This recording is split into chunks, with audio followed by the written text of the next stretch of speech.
រ៉ាវហេតុភេទផ្សេងៗនឹងតាមផ្លូវសច្ចៈបារមីព្រមទាំងផ្លូវព្រះពុទ្ធសាសនារបស់យើងព្រោះថាសម័យកាលនៅក្នុងពេលវេលាឱកាសនេះគឺដឹងថាបងប្អូនទាំងអស់គ្នាអ្នកខ្លះក៏បានត្រៀមខ្លួនរួចជាស្រេចនឹងឲ្យដល់ខ្លួនគាត់ដឹងថាខ្លួនគាត់ជាមនុស្សល្អធ្វើល្អសាងល្អខិតខំបំពេញទានសិលភាវនាប៉ុន្តែបងប្អូនមួយចំនួនទៀតគឺថាអត់ទាន់បានត្រៀមខ្លួនទេគឺថានៅវិលវង្វេងជាប់ចម្ពាក់កាមលោកីតោងទៀមជាប់មិនដាច់ដោយសារតែកិលេសនិងតណ្ហារួមរឹតចិត្តខ្លាំងពេកនៅមានទុក្ខនៅមានទោសនៅមានសេចក្តីប្រកាន់មាំនៅក្នុងលោកនេះថាជារបស់ដែលទៀងទាត់ថាជារបស់ខ្លួនតាមពិតទៅយើងរស់នៅក្រោមអំណាចរបស់សច្ចធម៌មិនទៀងជាទុក្ខជាអនត្តាគ្រប់យ៉ាងគឺកើតឡើងហើយរមែងនឹងវិនិច្ឆ័យទៅវិញជាធម្មតាជាក់ស្ដែងដូចជានៅក្នុងពេលនេះគឺកំពុងតែមានការហេតុទៅតាមទំនាយដោយដែលខ្ញុំបានបកស្រាយអធិប្បាយជូនបងប្អូនចឹងថាដីប្រេះភ្លើងឆេះទឹកលិចខ្យល់ពុលអញ្ចឹងគ្រប់រឿងហេតុទាំងអស់គឺកើតឡើងម្ដងមួយដែលជាទំនាយมันអាចជាផុតបានទេបងប្អូនណាហើយក្នុងលក្ខណៈដែលគេហៅថាទំនាយដែលកើតឡើងពីហេតុមួយទៅហេតុមួយនោះសុទ្ធតែសបញ្ជាក់សបង្ហាញថាផែនដីរបស់យើងពិភពលោករបស់យើងក៏នឹងគិតចិត្តទៅដល់នឹងគេហៅថាភាពអន្តរាយធំមកដល់ព្រោះថាมันមានរឿងអ្វីត្រូវលាក់បាំងមិនមានរឿងអ្វីត្រូវតែនឹងឲ្យมันហ៊ាននឹងបើកបង្ហាញទេព្រោះការពិតនៅចំពោះមុខនឹងគ្រប់ហេតុភេទរឿងរ៉ាវអ្វីដែលมันគួរគេហៅថាអាចថានឹងកើតឡើងហ្នឹងហើយតែវាមានការប្រែប្រួលតែមួយប្រពេចភ្នែកក៏អាចកើតឡើងបានអញ្ចឹងបានជាបងប្អូនចេះតែសួរថា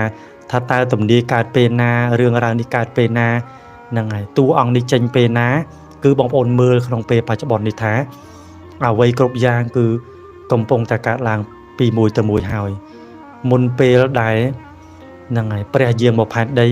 គឺសពសត្វទាំងឡាយទាំងពួងនឹងទទួលទណ្ឌកម្មយ៉ាងស័ក្តិសមចំពោះបុគ្គលដែលសាងបាបសាងពីវរិយគឺថានឹងទទួលកម្មដោយខ្លួនឯងមិនចាំបាច់អ្នកណារុញអ្នកណាច្រានទេគឺថាអំពើរបស់ខ្លួនឯងនឹងរុញធ្លាក់ចូលរណ្ដៅជ្រោះដោយខ្លួនឯង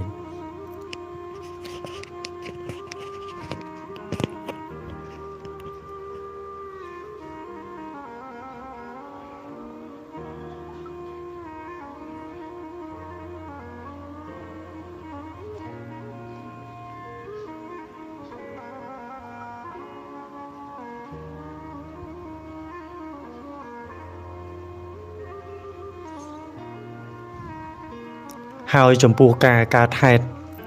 អន្តរាយពិភពលោកតាំងតែពីខ្ញុំបានបើកបង្ហាញចាប់តាំងពីឆ្នាំ2021រហូតដល់ឆ្នាំ2025ហ្នឹងហើយគឺបងប្អូនអាចចូលទៅតាមដានចូលទៅតាមគេហៅថាការបកស្រាយតាម Channel YouTube របស់ខ្ញុំបានតែម្ដងដែលមាន Channel បារមីស្រុកខ្មែរមហានគរក៏មានហើយនឹង Channel បារមីចក្រវាលដែលខ្ញុំកំពុង live នេះក៏បានបកស្រាយអំពីទំនាយគ្រោះហេតុហ្នឹងដែលត្រូវកើតឡើងសម្រាប់បងប្អូនទាំងអស់គ្នាព្រោះអ្វីៗគ្រប់យ៉ាងគឺមិនមែនស្ថិតក្រោមអំណាចរបស់បុគ្គលណាម្នាក់ទេគឺថាស្ថិតក្រោមអំណាចរបស់ធម្មជាតិការប្រែប្រួលទឹកដីភ្លើងខ្យល់ជាគ្រោះមហន្តរាយនៃពិភពលោកដែលត្រូវនឹងមកដល់មិនថានគរយើងនគរគេសុទ្ធតែត្រូវកើតហេតុសុទ្ធតែត្រូវទទួលរងគ្រោះហ្នឹងហើយដូចជាការរំជួយដីហ្នឹងហើយដីស្រូបយកមនុស្សបំណាក់ស្រុតហ្នឹងហើយគឺដីចាប់ដើមរង្គើហើយបងប្អូនណារង្គោះរង្គើដីប្រេះធរណីរបេះរបែរំជួយជាទំនាយដែលបានទីទុកព្យាករទុករួចមកហើយចំពោះសច្ចៈមនីអីសីគឺមានតែការដាស់តឿនចំពោះកូនចៅអ្នកមានឧបនិស្ស័យឲ្យបានត្រៀមខ្លួនមុនឲ្យបានត្រៀមខ្លួនព្រោះថានគរយើងនគរគេគឺប៉ះដូចគ្នាបងប្អូនណាប៉ះដូចគ្នាត្រូវជួបរឿងរ៉ាវដូចគ្នាស្រដៀងគ្នាគ្រាន់តែហេតុពេលវេលាបច្ច័យមិនទាន់មកដល់យើងក៏មិនសុខគេក៏មិនសុខបើគេមិនសុខយើងក៏មិនសុខព្រោះនៅក្នុងផែនដីតែមួយជាធម្មជាតិជាធម្មតាត្រូវតែប៉ះតិចច្រើនក៏នៅតែប៉ះដូចគ្នាបងប្អូនណា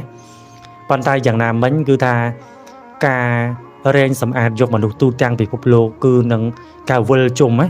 រហូតមកដល់ទឹកដីនគររបស់យើងគឺជានគរចុងក្រោយគ្រប់យ៉ាងនឹងមានហេតុភេទកើតឡើងត្រូវរែងសម្អាតមនុស្ស มันทาជាហ្នឹងហើយភេទជាសង្ឃក៏ដោយជាពុទ្ធជនធម្មតាក៏ដោយណាជាមនុស្សកម្រិតណាក៏ដោយឲ្យតែមានពៀមានបាបធ្វើខុសសិលធ្វើខុសវិន័យប្រាចាកនឹងសិក្ខាបទមនុស្សដែលខ្វះនូវគុណធម៌មនុស្សដែលមានចិត្តលោភលន់គឺថាត្រូវទទួលកម្មរបស់ខ្លួនឯងជាមិនខាននៅក្នុងវេលាឱកាសនេះនៅក្នុងពេលនេះចាប់ពីម៉ោងនេះតទៅហើយចាប់ពីពេលឆ្នាំ2025នេះតទៅគឺថាបុគ្គលណាក៏មិនអាចជៀសផុតបានដែរត្រូវតែទទួលតាមកម្មទទួលតាមទំនាយដែលត្រូវកើតឡើងដីប្រេះភ្លើងឆេះទឹកលិចខ្យល់ព្យុះដីប្រេះមានន័យថាធរណីរបេះរបើករំជួយมันអាចទ្រាំទ្រនឹងសេចក្តីអាក្រក់របស់មនុស្សបានទៀតទេហើយបងប្អូនត្រូវចាំថានៅក្នុងពេលវេលាដែលមានគ្រោះអន្តរាយធម្មជាតិកើតឡើងមានបុគ្គលមួយចំនួនបានទាញយកប្រយោជន៍ណាគេហៅថាតាមផ្លូវបារមីថាមកពីគេទៅច្បាំងនៅនេះច្បាំងនៅឯនោះតួអង្គគេក្រុមគេបួងសួងយ៉ាងនេះយ៉ាងនោះបានជាមានមហន្តរាយកើតឡើងចេះចោះណាបងប្អូនត្រូវប្រុងប្រយ័ត្នចំពោះបុគ្គលទាំងអស់នោះព្រោះថាមិនមែនជាការពិតទេអ្វីដែលកើតក្នុងពេលនេះសូមបញ្ជាក់ថាគឺជាគ្រោះទំនាយដែលត្រូវនឹងកើតពុំមែនជាណាការដែលសង្គ្រាមផ្លូវក្នុងផ្លូវក្រៅឬក៏រឿងរ៉ាវណាមួយខុសពីរឿងទំនាយដែលត្រូវរែងសម្អាតយកមនុស្សឬហៅថាគ្រោះមហន្តរាយនៃពិភពលោកកើតឡើងនៅក្នុងសម័យសកលលោកយើងនេះទេគឺជារឿងដែលកើតឡើងដោយសារតែទង្វើសកម្មភាពបែបរបស់មនុស្សហើយបើសិនជាមានអ្នកណាម្នាក់គាត់ទាញរឿងនេះចូលណាថាគាត់បាននិយាយយ៉ាងនេះនិយាយយ៉ាងនោះហ្នឹងហើយសង្គ្រាមផ្លូវក្នុងចេះអញ្ចោះហ្នឹងហើយខ្យល់ព្យុះនឹងមកពីគេចេញទៅច្បាំងបែបនេះចេញទៅច្បាំងបែបនោះគឺអត់មានទេបងប្អូនណាអត់មានការចេញទៅច្បាំងចេញទៅធ្វើសឹកសង្គ្រាមផ្លូវក្នុងអីទេក៏អត់មានទេគឺថារឿងដែលកំពុងតែកើតហេតុមិនថាខ្យល់ព្យុះរបេះរបើកមិនថាធរណីរំជើបរំជួយអ្វីទាំងឡាយសុទ្ធតែជាគ្រោះមហន្តរាយពិភពលោកគ្រោះទំនាយកម្មអត់មានឋិតអក្រមអំណាចបុគ្គលណាទៅធ្វើសង្គ្រាមផ្លូវក្នុងច្បាំងឈ្នះបែបនេះបែបនោះទេបើសិនជាមាននរណាម្នាក់ណាដែលគាត់អះអាងឬក៏គាត់និយាយផ្លែផ្លំថាគាត់នឹងបានទៅធ្វើសង្គ្រាមបែបនេះបែបនោះណាហើយគាត់បានទុះទាយថាអញ្ចេះថាអញ្ចោះណាគឺព្រោះមានបុគ្គលទាំងអស់នោះកំពុងតែរងចាំទទួលត្រង់ការត្រង់យកប្រយោជន៍ហ្នឹងហើយឆ្លៀតឱកាសហ្នឹងហើយឆ្លៀតឱកាសណាបងប្អូនណាត្រូវប្រុងប្រយ័ត្នព្រោះមានបុគ្គលឆ្លៀតឱកាសមួយចំនួនកំពុងយករឿងទំនាយនេះជាប្រធានបទនឹងដែលគេបានអះអាងថាខ្លួនគេនឹងគឺជាអ្នកខ្លាំងអាចដឹងរឿងមុនប៉ុន្តែគេមិនអាចដឹងថាខ្លួនគេស្លាប់ថ្ងៃណាទេខ្លួនគេត្រូវទទួលកម្មពេលណាទេព្រោះបុគ្គលទាំងអស់នោះត្រូវតែទទួលកម្មត្រូវតែទទួលនឹងឲ្យការតាមផលបាបដែលខ្លួនបានល្មើសបានប្រឌិតហើយតួអង្គដែលខ្ញុំនិយាយបុគ្គលមួយចំនួនដែលកំពុងតែប្រើរូបភាពក្នុងគ្រោះទំនាយហើយយកមកនិយាយដើម្បីផ្លែផ្លំហ្នឹងហើយខ្លាចជាតួឯកខ្លាចជាតួអង្គសំខាន់ឬជាអ្នកបែបនេះបែបនោះគឺសុទ្ធតែជាតួអង្គប្រឌិតតួអង្គពិតតួអង្គប្រឌិតបងប្អូនណាតួអង្គដែលប្រឌិតគឺព្យាយាមបង្ហាញការពិតហ្នឹងហើយបង្ហាញពីនេះពីនោះនិយាយបែបនេះបែបនោះដើម្បីឲ្យគេជឿថាអ្វីដែលខ្លួននិយាយនឹងគឺពិតឲ្យគេជឿថាខ្លួនឯងជាបុគ្គលពិតប៉ុន្តែគឺជាបុគ្គលប្រឌិតណាបុគ្គលប្រឌិតព្រោះបុគ្គលដែលប្រឌិតហ្នឹងគឺថាគាត់ព្យាយាមធ្វើយ៉ាងម៉េចគឺឲ្យគេជឿគាត់ណាគ្រប់រូបភាពមិនថាតាមបណ្ដាញសង្គមណាក៏ដោយបងប្អូនអញ្ចឹងខ្ញុំបាទក៏សូមបញ្ជាក់ច្បាស់ជូនដល់បងប្អូនពុកម៉ែមីមីងទាំងអស់តាមរយៈការ live តាមរយៈ Channel បារមីចក្រវាលមហាសាលវគ្គ2និងវគ្គ1បារមីស្រុកខ្មែរមហានគរថាអ្វីដែលកើតឡើងក្នុងពេលនេះគឺជាគ្រោះទំនាយដែលបានទាយទុកដោយសច្ចៈសច្ចាំងមនីអីសីឬហៅថាពុទ្ធព្យាកររបស់ព្រះសម្មាសម្ពុទ្ធយូរមកហើយថាផែនដីនឹងរំជើបរំជួលដោយសារតែមនុស្សខ្វះនៅគុណធម៌បាត់បង់នៅធម៌វិន័យលែងរក្សាសិលនឹងហើយសច្ចៈសច្ចាំងមនីអីសីក៏លោកបានពោលទុកថាដីប្រេះ ភ្លើងឆេះទឹកលិចខ្យល់ពុលគឺមនុស្សទាំងឡាយនៅក្នុងโลกនេះគឺនឹងត្រូវទទួលកម្មទទួលទុកទោសដែលខ្លួនបានសាងគេហៅថាគឺទទួលតាមវេនកម្មសាងអ្វីក៏ទទួលយកនឹងមិនមែនជាការធ្វើសង្គ្រាមផ្លូវក្នុងផ្លូវអីទាំងអស់គឺជាកម្មមនុស្សត្រូវទទួលគឺជាពេលវេលាដែលផែនដីចូលទៅដល់សម័យកាលដែលបានទុះទាយបានព្យាករបានបង្ហាញថានឹងមានរឿងបែបនឹងកើតឡើងអញ្ចឹងចាប់ពីឆ្នាំ2025នេះទៅគឺថានឹងមានរឿងកាន់តែសាហាវកាន់តែខ្លាំងឡើងកើតឡើងជាបន្តបន្ទាប់ចូលបងប្អូនបានដឹងហើយបានឮហើយចូលក៏មានការភ្ញាក់ផ្អើលអីហើយខំតែធ្វើបុណ្យសាងកុសលលាក់ខ្លួនពួនរងចាំសាសនារងចាំទំនាការពិតប្រាកដមកដល់ព្រោះពេលវេលាទៅខាងមុខគឺសពសត្វទូទាំងផែនដីមនុស្សលោកទាំងឡាយនឹងត្រូវទទួលកម្មរៀងខ្លួនមិនថាបុគ្គលនោះទៅលាក់បំពួនបំបាំងភ្នែកនៅទីចន្លោះរូងប្រហោងរូងភ្នំណាក៏ដោយក៏មិនអាចគេចផុតអំពីបាបកម្មរបស់ខ្លួនទេចំណែកតួអង្គប៉ិតនៅតែប៉ិតតួអង្គប្រឌិតនៅតែប្រឌិតព្រោះអ្នកប្រឌិតនឹងវិនិច្ឆ័យតែអ្នកប៉ិតគឺនឹងនៅដើម្បីនឹងធ្វើកិច្ចការងារសំខាន់ឬហៅថាជួយដល់មនុស្សលោកទៅក្នុងពេលខាងមុខបានហើយអ្នកប៉ិតគឺជាអ្នកដែលគេព្យាយាមទម្លាក់ណាមិនដំឡើងមិនអួតអំនួតហ្នឹងហើយទោះបីជាក្នុងកលៈទេសៈណាក៏ដោយព្រោះគ្រប់យ៉ាងមិនមែនទៅលើមាត់បុគ្គលណាទេអ្វីដែលកើតឡើងគឺថាសត្វតែមានហេតុមានផលពីខាងក្នុងទាំងអស់បងប្អូនណាតាមផ្លូវសច្ចបារមីมันអាចនឹងយកមាត់បុគ្គលណាពាក្យសម្ដីបុគ្គលណាយកមកនិយាយឬក៏អ្នកណាមាត់ទឹកហ្នឹងហើយអ្នកណាមាត់ជាអតិទេពយកមកនិយាយនៅក្នុងពេលនេះបានទេព្រោះអ្វីគ្រប់យ៉ាងគឺបានបង្ហាញបានក្រើនរំលឹកជាយូរមកហើយតាមរយៈហ្នឹងហើយការដាស់តឿនរបស់សច្ចមនីអេសីខាងក្នុងតួអង្គបារមីហើយក្នុងពេលនេះមិនថាមនុស្សលោកណាក៏ត្រូវច្បុកច្បល់រែងសម្អាតតួអង្គទាំងឡាយក៏ត្រូវរែងសម្អាតដូចគ្នាដែរហើយ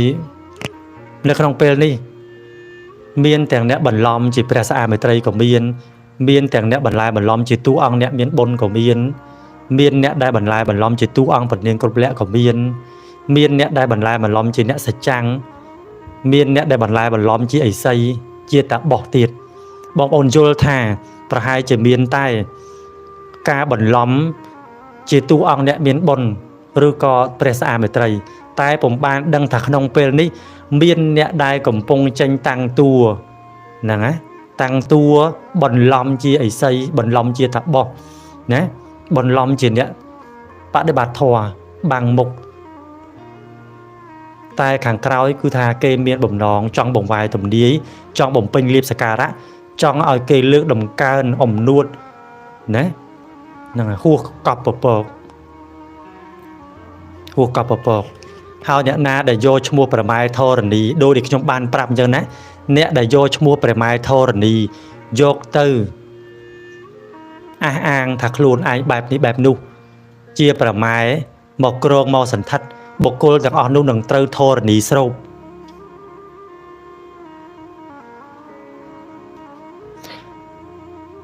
ព្រោះការពិតគឺអត់មានរឿងទាំងអស់នឹងកើតឡើងទេអញ្ចឹងបានថាប្រម៉ែធរណីគឺលោកអត់បានដឹងរឿងរ៉ាវដែលមនុស្សលោកនឹងគឺយកឈ្មោះលោកទៅប្រើប្រាស់ដើម្បីជាផលប្រយោជន៍ទេលោកអត់បានដឹងដល់ហេតុថាលោកមិនបានបង្គាប់បញ្ជាបុគ្គលទាំងអស់នោះទៅធ្វើអញ្ចឹងគឺបុគ្គលទាំងអស់នោះគាត់ទៅធ្វើខ្លួនឯងអញ្ចឹងក្នុងពេលនេះអ្វីដែលពិតសូមរក្សាឲ្យជាការពិតអ្វីដែលមិនពិតចូលជំរុះចេញពីក្នុងខ្លួននឹងខណ្ឌសន្តានជាបន្ទាន់ណាព្រះសម្មាសម្ពុទ្ធព្រះអង្គត្រាស់សម្ដែងថា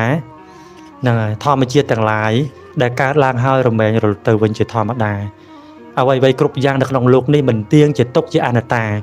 មានការកើតក៏មានការរលត់ទៅវិញជាធម្មតា នឹងឲ្យសត្វលោកទាំងឡាយវិលកើតស្លាប់អន្ទោលដោយសារតែវិបាកវត្តដាក់កម្មវត្តដាក់កិលេសវត្តដាក់នឹងឯងហើយការប្រែប្រួលទាំងឡាយនៅក្នុងផែនដីនេះគឺជាការប្រែប្រួលទៅតាមកាលវេលាទំនាយឬហៅថាជាការព្យាករទុកហ្នឹងហើយទាំងមានការចម្រើនឡើងក៏មានការវិនិច្ឆ័យទៅវិញជាធម្មតាគ្មានអ្នកណាម្នាក់អាចបង្គាប់បញ្ជាអាចបង្អាក់នៅព្យុះសង្គ្រាព្យុះស៊ូណាមីរលកយក្សការរំជួយដីនៅក្នុងពិភពលោកនេះបានឡើយមនុស្សទាំងឡាយអាចព្យាករដឹង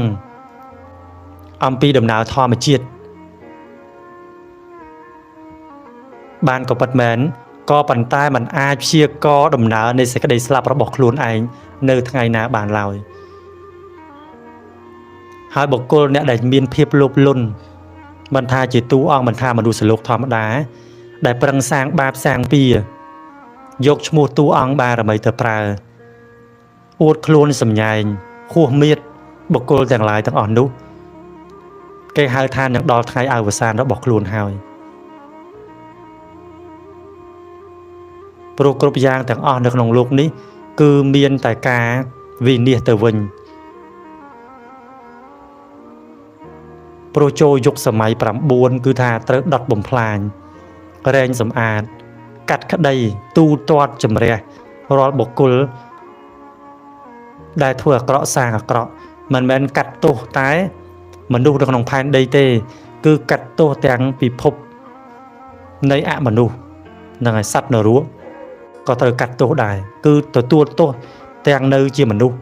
ទទួលកម្មរបស់ខ្លួនឯងហើយធ្លាក់ទៅនរកក៏ត្រូវទទួលកម្មទៀតជាពិសេសបុគ្គលដែលយកឈ្មោះតួអង្គបារមីនិងឲ្យព្រះសាមេត្រីអ្នកមានបុណ្យពនាងគប់លៈតួអង្គសច្ចៈសច្ចੰអីសីយកទៅប្រើប្រាស់បុគ្គលទាំងអស់នោះនឹងត្រូវធ្លាក់នរកណានឹងត្រូវទទួលកម្មនឹងត្រូវទទួលទុកទោសទៅតាមគ្រោះមហន្តរាយទឹកដីភ្លើងខ្យល់ចេះជាមិនខានហើយបើបុគ្គលណានៅតែប្រឹងលោភលន់ដោយមិនគិតថាលុយកាក់ទ្រព្យសម្បត្តិដែលខ្លួនមាននេះគឺมันអាចជួយខ្លួនឲ្យផុតពីគ្រោះមហន្តរាយឡើយនៅពេលដែលមានគ្រោះមហន្តរាយមកដល់ទើបយើងដឹងថាលុយមិនមែនជារបស់សំខាន់ទ្រព្យសម្បត្តិមាសប្រាក់ទាំងឡាយសុទ្ធតែជារបស់ក្រៅខ្លួនព្រោះពេលដែលគ្រោះមហន្តរាយមកដល់ម្នាក់គឺថាធ្វើយ៉ាងម៉េចឲ្យតែកិច្ចផុតរួចផុតពីជីវិតសត្វលោកទាំងឡាយស្អប់ទុកស្រឡាញ់សុខស្អប់ការស្លាប់គឺស្រឡាញ់ការរស់នៅទោះបីជាដឹងថាការរស់នៅមានទុក្ខមានទោសជួបការលំបាកយ៉ាងណាក៏ដោយក៏នៅតែចង់រស់គឺស្អប់សេចក្តីស្លាប់ដូចគ្នាទាំងអស់អញ្ចឹងហើយក្នុងនាមជាមនុស្សជាតិក្នុងនាមជាមនុស្សដែលរស់នៅលើផែនដីយើងមានបុណ្យក្រាស់ក្រៃដែលខ្ញុំព្រះករណាខ្ញុំបាទក៏សូមជម្រាបជូនដំណឹងបុណ្យកសាងព្រះបដិមាព្រះសាមេត្រីជាការឧទ្ទិសដល់ព្រះបារមីនៃមហានគរខ្មែរនិងជាទីសក្ការៈបូជាសម្រាប់អស់បងប្អូនអ្នកមានឧបនិស្ស័យព្រះញាតិចិត្តឆ្ងាយទាំងឡាយទាំងពួងដែលការកសាងព្រះសាមេត្រីចេញពីថ្មម៉ាបដែលមានតម្លៃថ្លៃឬហៅថាជាថ្មម៉ាបពណ៌បៃតងដែលជាទីសក្ការៈដ៏ខ្ពង់ខ្ពស់ក្រៃលែងសម្រាប់បងប្អូនទាំងអស់គ្នាអាស្រ័យដោយបានជម្រាបខាងលើនេះសូមពុកម៉ែបងប្អូនព្រះញាតិចិត្តឆ្ងាយមិនថាទាំងក្នុងនិងក្រៅប្រទេសចូលរួមចាប់មគ្គផលកុសលផលបុណ្យតាមរយៈខ្ញុំបាទនឹងការកសាងព្រះបដិមាព្រះសាមេត្រីនិងកសាងបង្ហើយនៅអាស្រមព្រះសាមេត្រីបន្តនៅក្នុងឆ្នាំ2025នេះដើម្បីជាកុសលផលបុណ្យនិងអានិសង្សដ៏ធំធេងឆ្លងផុតគ្រោះកាយគ្រោះកម្មគ្រោះវាបិនលោក4គ្រោះទុក្ខសោកដែលនឹងមកដល់ក្នុងកាលវេលាខាងមុខនេះព្រោះការកសាងព្រះបដិមាព្រះសាមេត្រីជាអំណាចអានិសង្សបុណ្យដ៏ក្រៃលែងសម្រាប់កូនចៅទូទាំងប្រទេសនិងមហានគរខ្មែរដែលជាឱកាសក្នុងការបំពេញបុណ្យដ៏ក្រៃលែងនិងផ្សាយមេត្តាដល់សពសត្វទូទាំងផែនដីឧទ្ទិសកុសលផលបុណ្យដល់ញាតិទាំងឡាយសពទិទីបងប្អូនអាចចូលរួមតាមរយៈលេខទូរស័ព្ទទាំង3ខ្សែរបស់ខ្ញុំបាន096 67 46 707 077 54 93 54 067 35 89 36និងតាមរយៈ QR code Acilida Real ហើយនឹង QR code ជាដុល្លារនិងតាមរយៈ ABA របស់ខ្ញុំបាទដែលដាក់នៅក្នុងវីដេអូនេះហើយខ្ញុំបាទក៏សូមជូនពរបងប្អូនឲ្យជួបតែសេចក្តីសុខសេចក្តីចម្រើន